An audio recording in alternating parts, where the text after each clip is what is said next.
You're now listening to Box Power Sound. Bitch. Hey, that's that Link Up featuring Chilla, produced by DJ Rosegold. And we are about to speak to DJ Rosegold right now, exclusively right here on Box Power Sound. So just to give a little intro, DJ Rosegold has been known for DJing parties in and out of Toronto and has recently made a leap into the production world, and we want to hear all about it. So let's welcome DJ Rosegold to Box Power Sound, y'all. Hey. How are you? Wow. How are you doing? We're good. We're good. Thanks for being here with us today. Thanks for having me. Well, virtually, because as we all know, you're in quarantine. You just came back from LA. And I did. Panasonic.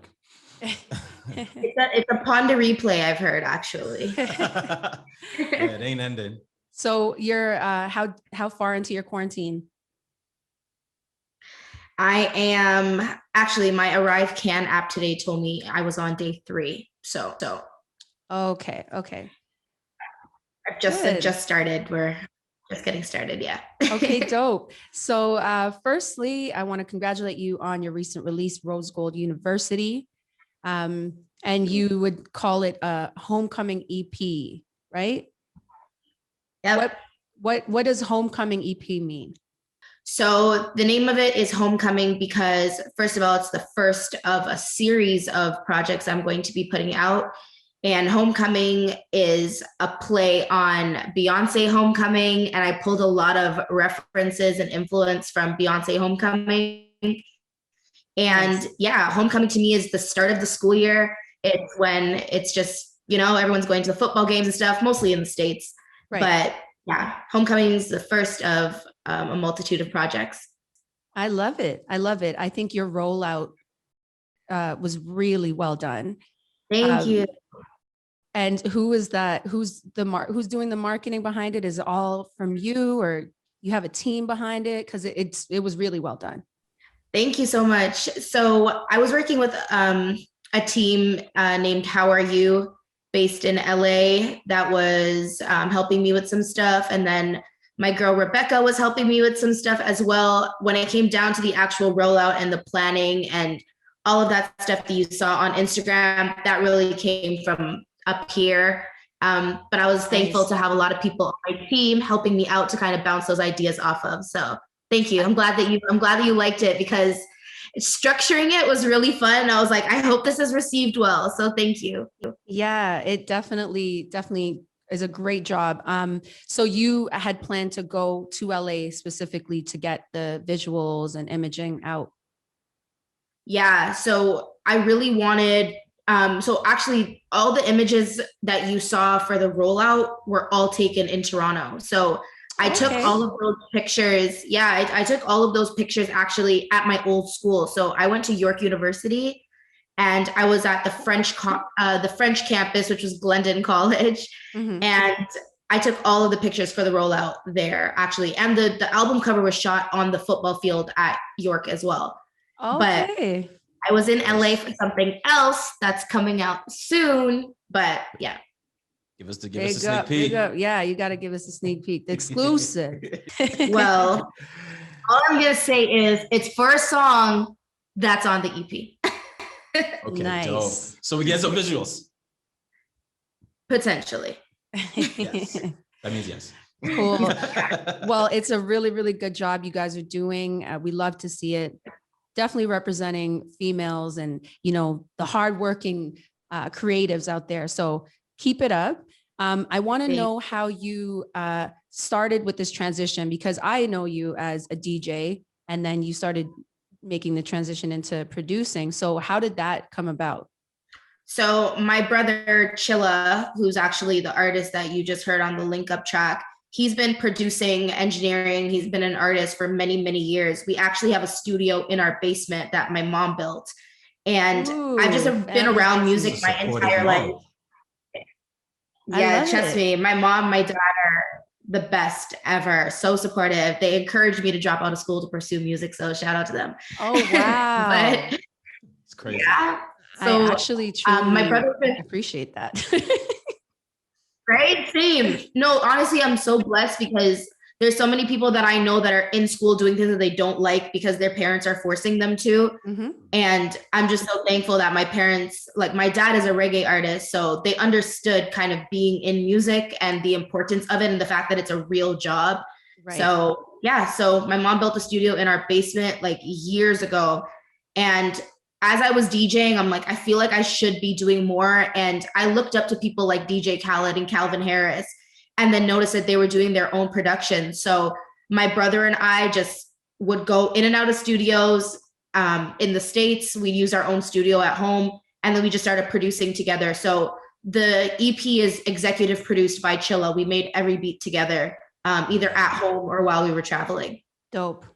I noticed you guys also use some very big samples in there. Like some of those reggae samples are like my faves. Thank you. Yeah, me too. What was that process like going through and finding the samples?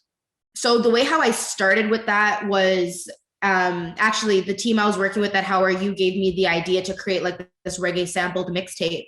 So I basically made a Spotify playlist with all of my favorite reggae songs. And then my brother and I sat down like days upon days and just listened to the samples. And we're trying to figure out which samples would be the easiest to sample. And then also which samples would be the most notable. So my favorite sample on that, like my favorite song on the entire project is Chilla's song, like the Ever Blazing Sean Paul sample, to me was just genius. I love that one. But yeah, that was kind of the process and how we narrowed that down. Nice. So when it comes to clearing those samples, is that something that you plan to do? That way you can release this on all the major platforms? So honestly, the reason why we didn't go that route is obviously because with everything that I'm doing right now, it's all self-funded. I'm independent. Everything's coming out of my own pocket, which is great in a bunch of different ways. So very Thank you. But yeah, we just released it on SoundCloud as a promotional project. I'm not monetizing it, not making any money off of it whatsoever. Mostly because I would never want to like rip off my own people. I'm Jamaican. And it basically just mixtape style, cover style, remix style, like, hey, I'm DJ Rosegold. I'm now producing, listen to some of my music that I've done with some really dope artists. But we are thinking about kind of going through the process to clear a couple of them. But we already are working on so much new music that, you know, we're kind of trying to figure it out. But yeah, we're not monetizing it. It's just a promotional project. Good. I mean, it's a good way to start, get your foot in the door, make some waves, you know, with SoundCloud, that could take you to millions of viewers, and that could take you to, you know, some good projects and good partnerships and good producers where that clearance will come later. Absolutely. For sure. And like, shout out to SoundCloud. Like SoundCloud and I have had such an amazing relationship since the beginning of my career. Like shout out to Albert at SoundCloud. That's my guy. And they've really just been helping me from the beginning. We met in Atlanta at A3C. I went to a conference, and since then they've came to Toronto and supported one of my mixers. They've just supported my music on their platforms. I've DJ'd for a couple of their events in the States and here. So they've been really, really helpful and incremental to my career. So shout out to SoundCloud for sure. They never took down any of your mixes. That's been an issue for some DJs. I lied. No, they have. Okay, so they have taken down one of my mixes, but actually, I won't even speak on that. But they did. There's some things that are literally out of their control. Like it does come down to the label, but there are ways to still post your mixes as a DJ. And I know that they're working. They've been working for the past little while because they know that DJs using their platform is a huge part of our career. So I know that SoundCloud is working on different ventures to allow us to be able to post our mixes like seamlessly. It's a must. I mean, I think everybody loves SoundCloud, even from just like the listeners. You would find that more people are there than other platforms that are more geared for DJs, but SoundCloud just seems to be the best place for it. So if they can find a way to make DJs feel more comfortable uploading and making that the home for their music, I think they'll win even more. For sure. 100%. So that's a good relationship that you have with the people at SoundCloud. But what I wanted to ask you was, we obviously know now that your father is a reggae artist. I wanted to know who inspired your sound, because this tape or EP it has a very like vacation, reggaeton vibe to it. And so clearly that's where the inspiration comes from. your family and, you know, the music that you grew up listening to?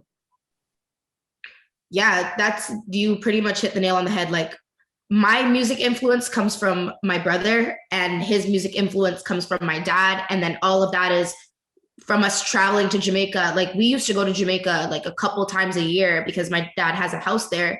So we were just always around that. When I actually first started DJing, my very first DJ mix that I made was soca, and then was dancehall. Because as a DJ, like any DJ who's listening, like, you know that because they use the same rhythms and the rhythms are all very similar to each other, similar BPMs, it's so much easier to mix songs on top of each other when I was first starting out. So yeah, my influence definitely comes from that. Like, when we were younger, we were in studios when we were like 7. Well, I was like 7 years old. My little sister was like 4 years old. So we've just been in studios, like in Jamaica, our whole life. So just so musically inclined. Yeah. So it was only right that my first album, me introducing myself and introducing my sound, was like of Jamaican influence. So you're second generation Jamaican? Yes. Okay. And who would you say is your favorite dancehall artist right now? Definitely Popcorn. Popcorn is my favorite dancehall artist. Has always been my favorite. No, so like anytime. Are you familiar with Baker Steez? I feel like I know the name Steez, right? Yeah, check him out. He's part of Unruly, but he's more like trap. And I've been working with him over some time, you know, doing some promotional stuff and things like that. Really good dude. Check him out. You like it. He just dropped something with Popcorn like a few weeks ago. I would actually love to see that that collaboration. Maybe you and Popcorn. That would be dope. I mean, it's not far-fetched, girl. I would love to see it. So with these artists that are on this EP, how did you discover these features? Did you like go on Spotify? Did you do your research online? So all of the artists I actually have personal relationships with. The only one that I just met while making the EP was Angelou May, who's from the UK. This is actually from her clothing brand too. So I found on Clubhouse actually. So I was on Clubhouse in a room, and then I saw that she was an artist, and then I found her page. And then Chilla is my brother, Chantel is my best friend from high school, Idman, we were in the remix project together. And then Nemesis is actually my cousin from Jamaica, who's also another like up there for reggae artist for me. Like, he's so underrated. It's ridiculous. Like, so check out Nemesis, check out some more of Nemesis's music, because he's just, I've heard of Nemesis. I feel like he's been performing. Did he do any performances with like Manifesto or things like that? I feel like he's actually from, like, he's never been to Canada before. Like, he lives in Jamaica. But him and my brother, him and Chilla have a song called Bad Gal Like Riri. And then so that was a track that went well for a really long time. And then he also did a song with my brother and Ram Riddles called Call Me. So you might have heard of him because I've heard of him. For sure. There you go. Yeah. Well, I love how you packaged up the project, and it sounds almost like a family affair. So it is a big celebration for you and your people, and that's dope. So with regards to being a Toronto-based DJ and then going to LA, do you actually see the difference in how it is to work here as a creative in comparison to LA? Or do you feel like you get a lot of support and the hustle here works for you? So one thing that I will say, like, even looking at my Instagram and my SoundCloud and all of that stuff, like, the majority of my listeners are from Toronto. So like, all I have to say about that is, like, I appreciate the support so much. The fact that I'm getting support in my own city is something that a lot of people complain about, and rightfully so, like, for them, if that's kind of what's happening. But I've been so blessed to be able to be supported by my own community, which is amazing. In terms of just kind of being a creative in the space, I feel like LA for me is, like, I feel like my calling is to be there, like, obviously still embracing my Toronto roots and embracing the fact that I'm from Mississauga. I'm in Mississauga right now. Mississauga City, stand up. right? But just kind of the GTA in general, like it'll always be my home. But in LA, it's like as soon as I get off the plane, it's like it's just nonstop, you know, like there's this event and there's that studio, there's this person, there's that person. Like I never stop going and it just fuels me. Right. Yeah. So I love it here. Absolutely love it here. But LA is that's just my place. You know, everyone has like their place, like their calling. And I feel like that's my calling. Well, it's important for you to make it on your block before you head out there too. You know, 1000%. Think you can just pick up and go to Atlanta or go to LA and, you know, just make it. But people actually want to know, like, what are you doing back home? Like, where's your tribe? Exactly. 1000%. Is that where you met Lauren Campbell in LA? Because I know that she moved back to LA recently. No, I don't even know how we like met, but we started working together when she randomly pitched me for a campaign, and then she got in touch with me. She's like, hey, like, do you have somebody managing your brand partnerships? I'm like, I do everything myself. Like I've been managing myself, still am right now. Like my mom is my manager right now. But other than that, like I've been managing myself, sending out all my emails, like from a fake account. Like I've been doing that for years. So, yeah, Lauren hit me and she's like, do you have anyone managing this? I'm like, I don't have anyone managing like anything. So go ahead. So nice. Common. Nice. No, shout out to Lauren and Kayla. Like they've been so awesome. I love them. Big up Common Media Group. They do incredible PR work. And they're doing a lot of work with us here at Cay Radio as well. So it was a beautiful thing to be able to line this up.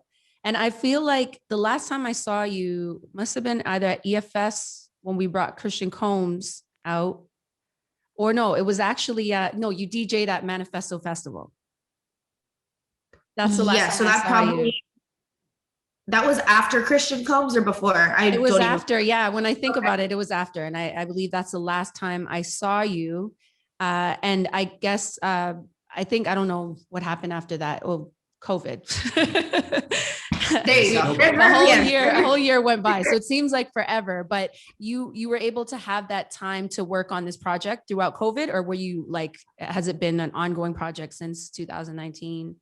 When did it start? I actually came up with the concept and have been working on this project since 2018.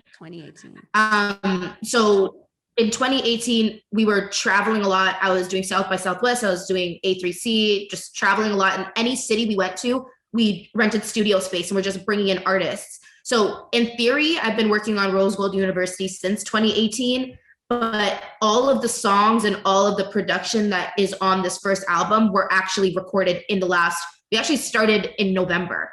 So, when you start hearing the next projects and the new songs that'll be coming out, a lot of that production will be production that we started making like back in 2018. Cool. What do you think was your favorite city to work with artists?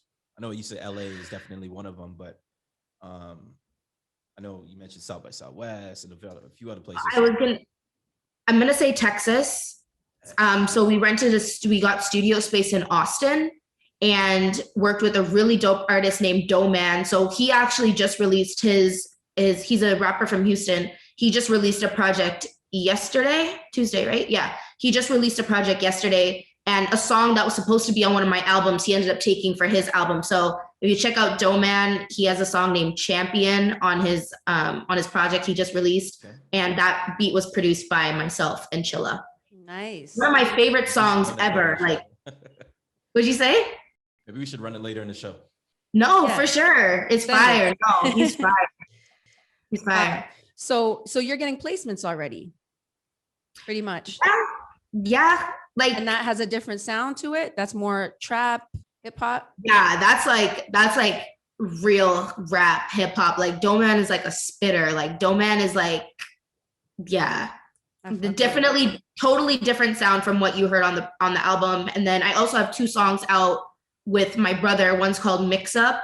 That's on Chilla's project that he released in 2020. And then I also put out a song with Chilla named Hop Out. That was in February of last year. Cool. So you do have a wide range of different sounds. Like you have a variety of sounds. It's not just the reggae vibe. And I think speaking of sound, I love that. We were listening to Homecoming, and it also had like a reggaeton vibe to it. Yes. What influenced that?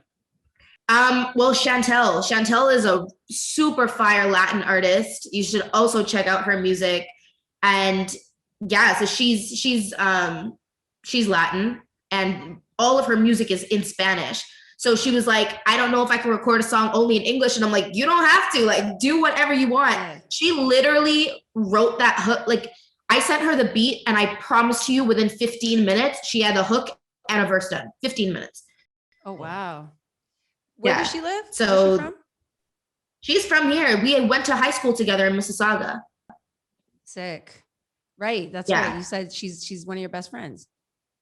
Yeah. So she's crazy. Like, she was supposed to tour in Japan. She's done like the entire South America. She's crazy. Like, if you don't know about Chantel, go listen to her music. That's dope. Sure. That's a huge market to tap in, I must say. Soundbite for 100%. No. So let's get into some of that music off the Rosegold University EP. I want you to introduce it. Okay. Which one you want to play? I like Satisfied. Let's play. Yeah, let's do Satisfied. That's been a fan favorite. So let's hear it. This is Satisfied featuring Idman. We're all losing love, baby. I love it. That's Satisfied featuring Idman. It spoke to me when I first heard it. So I was like, yo, let's run that on the material, the promotion. Yeah, but it makes me want to be on vacation. Oh yeah, and that sample too. Oh my God. Please, I know your dad has some influence. Like, he was like, yeah, that one. It's a vibe. No, you should hear, because like the majority of the music was made, well, all of the music was made at our house. When we would play certain things, my dad would like run up the street like, this bud, that's sick. That's sick. I love it. So this really was meant to be. It's happened naturally. It's organic, it's family influence. Like, I love to see it. It's actually very inspiring. So let's talk about more of like your background. Let's like in the beginning, how you started DJing, but do you enjoy producing more than DJing, or what is it? Well, I feel like there's, as much as they're similar, I feel like they're also so different. It's hard to kind of compare the two, because DJing is like, I'm able to be in front of a crowd performing, like, Yeah. And then whereas producing, it's like, you're like at the house or like at the studio and just like doing your thing, which is cool. I think that what I do love about the production part is also the A&R part of it, because that's something that I've done. I A&R'd this album, like my next projects that are coming up, I'm A&Ring them myself. So I like that interaction with the artists, being able to get them on it and being there in the studio, putting the song together and mixing things. Like, I love that because I'm a DJ, I know kind of what I like to hear. So I assume that I know like kind of what people want to hear. But the adrenaline from DJing versus the adrenaline from producing are a little bit different, but I love them both. Are we going to get any vocals on any of your tracks from you? I was actually about to do ad-libs on Satisfy. The ad-libs on Satisfy are actually my brother. So I was about to do them because one day, like, he wasn't feeling well one day. So I was like, I could do it. So that's probably the most that you'll get, is maybe some ad-libs. Nah, drop some bars. And that's a stretch. Like Khaled did it before. Okay, like that. Okay, maybe like well, I have a producer tag, which, long story, that didn't get into the album because I forgot to submit it. But that's you'll hear that. And what's the producer tag? A verse. I'm talking about like 16 bars. No, good luck. She's like, nah. Nah. Well, you never know, because a year ago today, I never thought I would have released an entire EP. So you never know. I'm saying, you might catch that vibe in the studio one day. Exactly. Let's see. So tell us about your entire musical journey in Toronto, living in Toronto. So I first started DJing in 2017, actually. And I was at York at the time. And I randomly just went to Long and McQuaid and bought a DJ controller. And when I went there, I asked them, I was like, how long do I have to return it if I don't want to use this? Because I had been like, my thing that I would do for fun was I would have virtual DJ on my phone, or like DJ programs on my phone that I would just use for fun. So that's kind of how like my DJ career started. And then my brother had a release party for Bad Gal Like Riri, which is the song with Nemesis. And he's like, oh, you should DJ it. And I'm like, I don't even know how to DJ properly. He's like, you'll figure it out. And I did. Like, I ended up DJing the entire night. It was at 70 Down, which was like a really good club back then. Yeah. And then, yeah, since then, I had a lot of support from a lot of my friends from York that would come to events and, you know, promote my mixes and all of that stuff. What year was that? That was 2017. That was 17? Okay. So yeah, pretty fresh. Yeah. For some reason, I felt like you were DJing much longer than that. You know, I've been in the game and been for sure, forever. Well, you were promoting and doing club events when I was like sneaking into parties, like, trying to jump the line and stuff. What was that? Well, I used to go to oh my goodness, 42 Supper Club. Yeah. Oh, so you was getting ratchet. That was my spot for a while. And ballet. Oh my goodness. Oh yeah. I think we look at her marketing, her content, and we feel as though, oh, she's at a very great place as a DJ. Some DJs take a while to get their content together and things like that. And that's actually very important. Having that great team, having that great content. Thank you. So she definitely has a solid team for sure. The marketing is my team is just you. I say team, but no, my team is my whole family. Like, that's what we do. Like, we'll be at the dinner table, like just bouncing ideas off of each other, you know? So yeah, that's my team. My team is my family and Milo over here. I love to see it. So Aww, being Milo. that you're salute to Milo. Being that you're Jamaican, you ever considered like you ever did anything like a clash? That's like very popular in the Caribbean.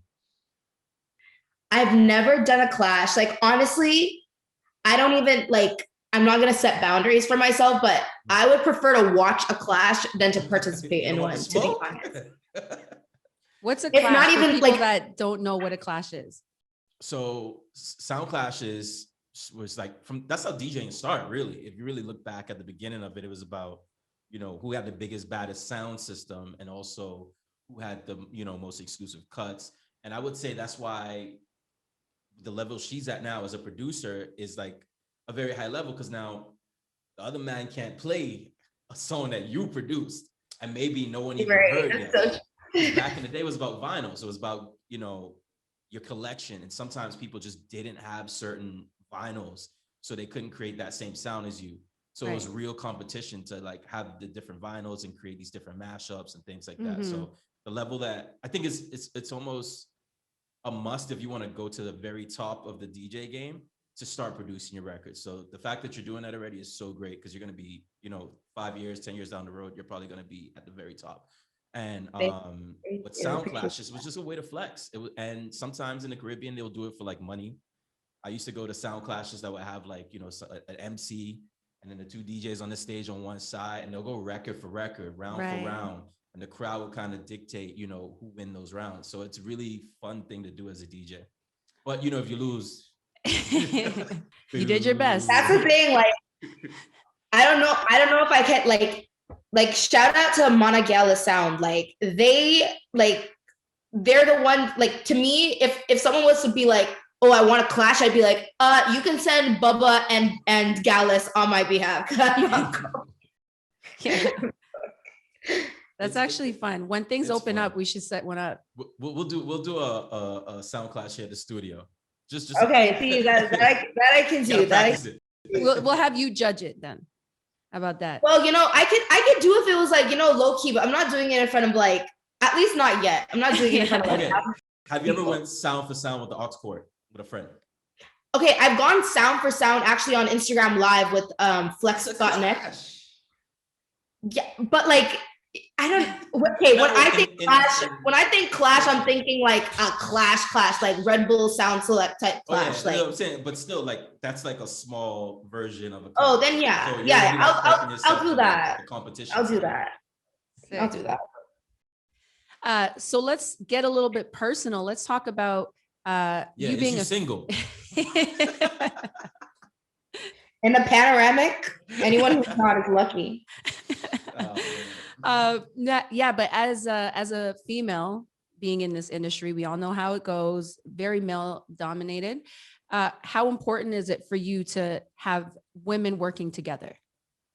Very important. For me, I feel like I've also tried so hard to support other women as well. Like shout out Killa Kells too. Like she actually is, when I first started DJing, she actually was the first person to be like, hey, you should sign up for a DJ pool. Like your mix is really good. I was dancing all over the house, but like you should sign up for a DJ pool. Here's what it's called. Like, so she was really helpful in that sense for me as well. And it's really important to me that it's like, do you see how many men are rappers and how many men are like singing about the same thing every single day and charting? Like, why can't we do it too? Yeah, and, exactly.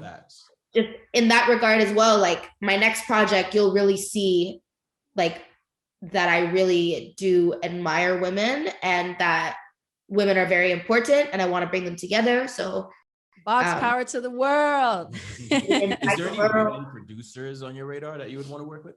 Oh yeah, Wonder Girl, first of all, is like, what'd you say? I said salute to Wanda. Oh, I didn't know what you said, sorry. Wonder Girl is, listen, she is just so fire. Like she's been so supportive of me. Like I didn't even know that she knew about me. And then, but yeah, like she's fire. Track Girl is also fire. She's also a producer. Then she's not a producer, but Amnesia Charles, she writes for like Beyonce, Ariana Grande. She's super fire. Like I would love to work with all three of them. That's a nice top three. But what's crazy is that ever since Box Power Sound started, we had one female guest who was Chromaz, and every show after that is male. And not to say that I don't love my guys, but it's like when you think about how many male artists and like, there's just so many. So many. The options are endless. And then, we need to tap into a lot more female powerhouses, and that's the goal with you and having you as a guest. And we're also going to have you as a co-host coming up because, you can't have you in the studio now, but when we do that, it's going to be a good time. Yes. I can't wait for that. Yeah. I feel that it's so important for women to constantly work together. And I'm seeing a lot more of it nowadays. There's a lot of female empowerment happening. And it's a beautiful thing because, when I established Box Power back in 2013, that was the premise, was to have more women supporting one another, working together, and gang, like all these guys do.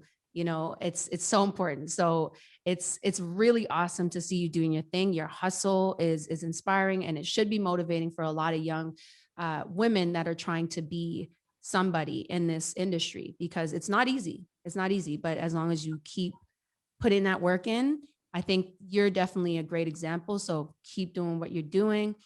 Thank you. Shout out to you too, because there's not a lot of people that are saying, like, there's a lot of people saying I support women and women empowerment and this and that, and they're not actually doing anything. So shout out to you, because I know you've been doing this for a long time. For sure. Thanks for the acknowledgement. And do you actually feel that women have been conditioned to compete with one another? Because that's something that I learned watching Roxanne on Netflix. No, I don't know where it came from, but it's just, like I said, it's just crazy because everyone assumes that there needs to be like one woman at the top, but then there's all these men that are doing the same thing. But the other thing is like, I don't want to be forced to work. Woman, man, it doesn't, like, if I want to work with you, I'm going to work with you. I don't like the whole idea that it's like, oh, you have to work with that girl, or you have to work with that woman or whatever. Like, if I don't want to work with you because I don't like you, I don't care if you're a woman. I don't care I'm not going to work with you, Right. So, but I definitely think that it's important to try to work with women 100%. But yeah, I do think that we've been conditioned to, like, because I think that we've always just seen like one woman at the top. Yeah. At one given time, it's like, this rapper is doing well and she's a woman. This R&B singer is doing well and she's a woman. And it's like everyone else just kind of falls underneath them. But I think it's starting to change slowly but surely. Yeah. You know what? It was actually in the 90s, there was a lot more unity with women. So like there were these female anthems with like Lil' Kim, Debrat, Mary J, Angie Martinez, you know, like they had all these cool remixes with women working together. And then we saw a change in the 2000s. And then when you see Nicki Minaj being the top female rapper, and then as soon as Cardi B comes, they hate each other. I mean, not to say that that's not Nicki's own state of mind, but after watching that movie, Roxanne, I don't know if you've watched it, they actually kind of make it clear that even back in the 80s, when female rappers started coming out for the first time, Roxanne was the first female rapper ever. They were pitting her against another female rapper, and they were like fucking with her pay and all that stuff. So it kind of just opened my eyes up, and it's like, nah, we gotta obviously stick together when we fuck with each other and when we can work well together. Absolutely. But I think it's definitely important. And yeah, I love to see it. I love to see it because you are doing your thing, girl. And it's important for the youth and the people that are coming up to see that this shit is possible. So are you looking to get signed, or are you trying to move this whole thing independently? To be honest, like the whole idea of being signed is cool. And I'm not going to say that I don't want that for myself, but at this point, I'm more so just focusing on the people who have the resources that I don't have that can help me. And that's that machine kind of where the line is drawn. Yeah. Right. It's like, if somebody can bring something to the table that I can't provide for myself, then we'll have that conversation. My goal is to have resources to be able to help fuel my career. That will also help, because at the end of the day, with what I'm doing, me being the producer and me having featured artists, I have to be a champion for myself as well as the other artists that are going to be on each of my tracks. So I want to just make sure that I'm taken care of, those artists are taken care of. So whatever structure that is, I'm happy with. But as of right now, I'm chilling. Right. I mean, if you got good structure and you have a good team, and you don't need a label for that. And things will fall into place, really.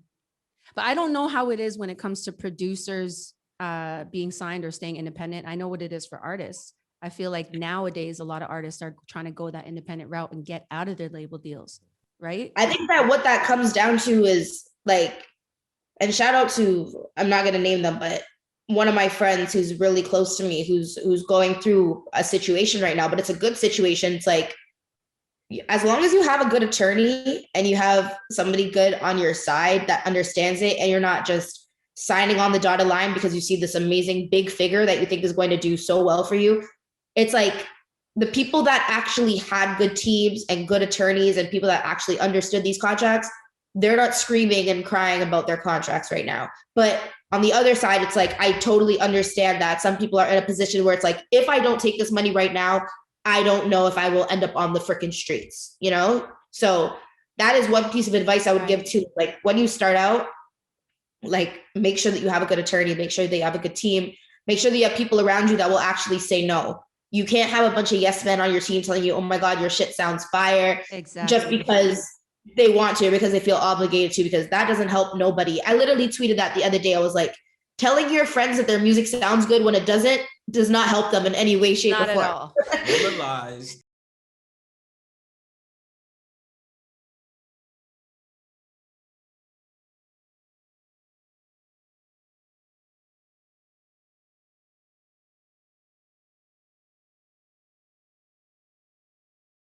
So I released a book in 2020. I'm planning to do part 2 of my book, Think Like a Boss, in 2021. I'm also planning my move to LA, which is super exciting. Nice. Oh, you're moving. And moving. I'm packing up all my stuff and I'm out.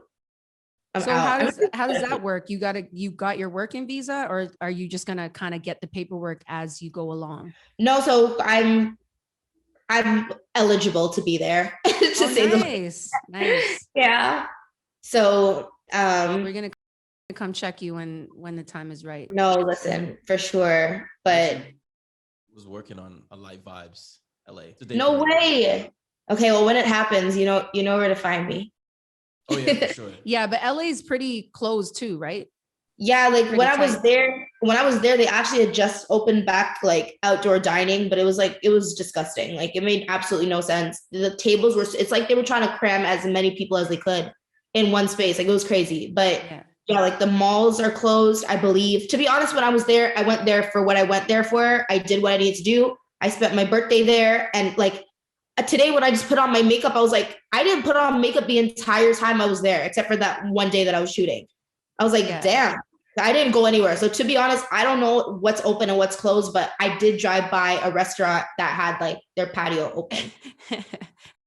And it was crammed. And it was disgusting. I know a lot of big restaurants in LA that have been shutting down too, that have been there for like 30 years. That's sad, man. Yeah. So sad. Hopefully that doesn't happen with Barry's, because we can't lose that lobster pizza at Barry's. What's Barry's?